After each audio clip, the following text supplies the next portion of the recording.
is it that the majority of our world's religion, they have prophets and human men who came as incarnations of gods here on the planet, but we don't have that of women?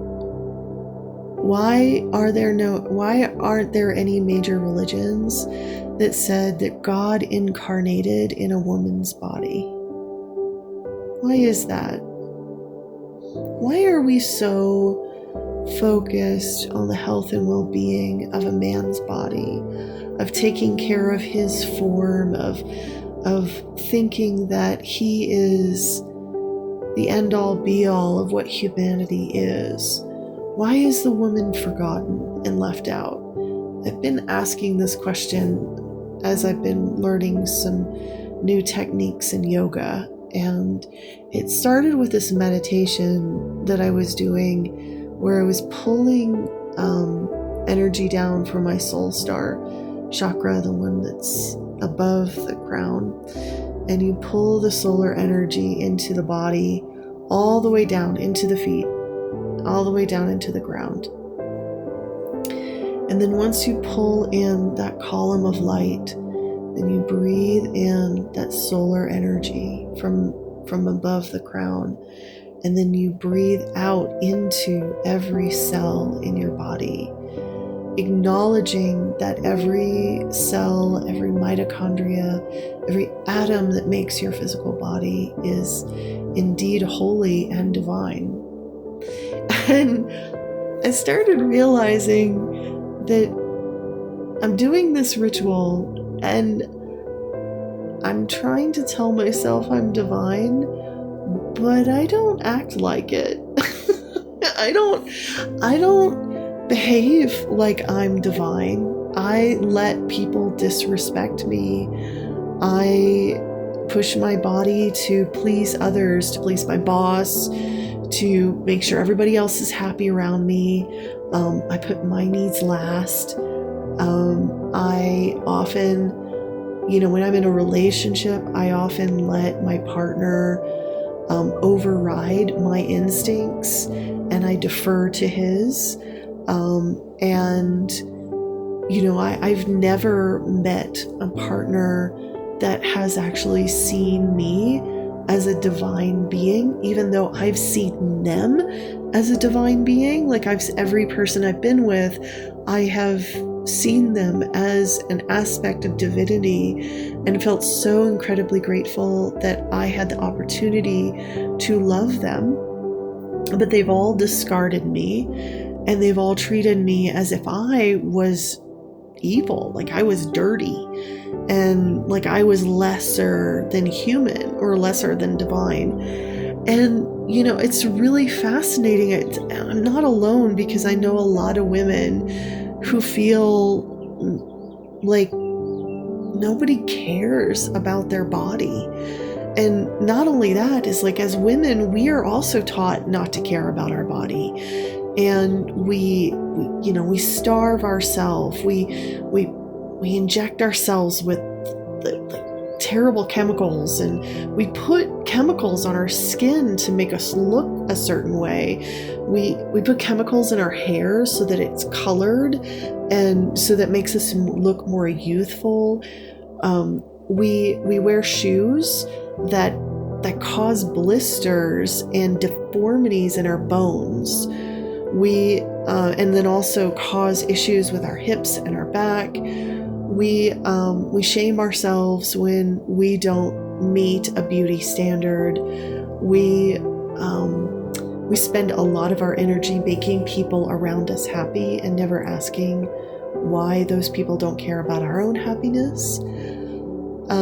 We often end up in our older years alone and forgotten, or simply overworked because we just become the caretaker of our partner. It's assumed that the woman is the caretaker in any situation. In the workplace, we are not respected. if we are feeling happy and joyful and in that divine feminine glow, often people talk to us like we are a child, and other women also look down on us. If we tell people, hey, I have boundaries, I need to protect my energy, I don't feel like doing this tonight because I'm overwhelmed, that's not a good enough excuse. Like, taking care of your body is not an excuse to being there for the people in your life, and they will eventually leave you because they want you to sacrifice your energy for them. A woman's body is not cared for in the medical industry. Most research, and I work in research, most research is on men's bodies. And namely also within a certain age range too. It's like, because it's really hard to get older people to come in for research studies. So it's pretty much like 20 to 55. That's about it of like human studies with regards to any kind of research. So, and it's mostly male studies. Most of our psychology is built upon men's minds, not women's. So it's like, even when I go to the gym and I lift weights, those machines are based off of men's bodies, not women's bodies. Everything is built for men in this world. And, men's bodies are bodies of God. They are aspects of God come into this world. And yet, women are not seen as God. And we're all subconsciously programmed to think this way. And I've been seeing it in myself, and it's been something that has been really hard for my heart to take, to forgive myself for the programming I was given and how much I've betrayed my body, how much I've betrayed my own self, how I don't let myself rest, how I push myself too hard, I have too much expectations, how I don't ask for help, how I think of myself, I treat myself like a 20-year-old. I have the expectations on my own body like people have the expectations of performance of a healthy 20-year-old man. And I am a woman. And my body needs rest. And it needs different experiences that men thrive off of. Women thrive in different ways than men do. So I have decided that with this Kriya Yoga practice, that I am going to begin to worship my body as God. My body is God. My body is Goddess. And I don't care what anybody else says. Like, when I wake up in the morning, I am praising my body for my heartbeat and the breath in my lungs and the movement in my limbs. And I am going to just keep repeating this until I break every piece of patriarchal programming. My body is God.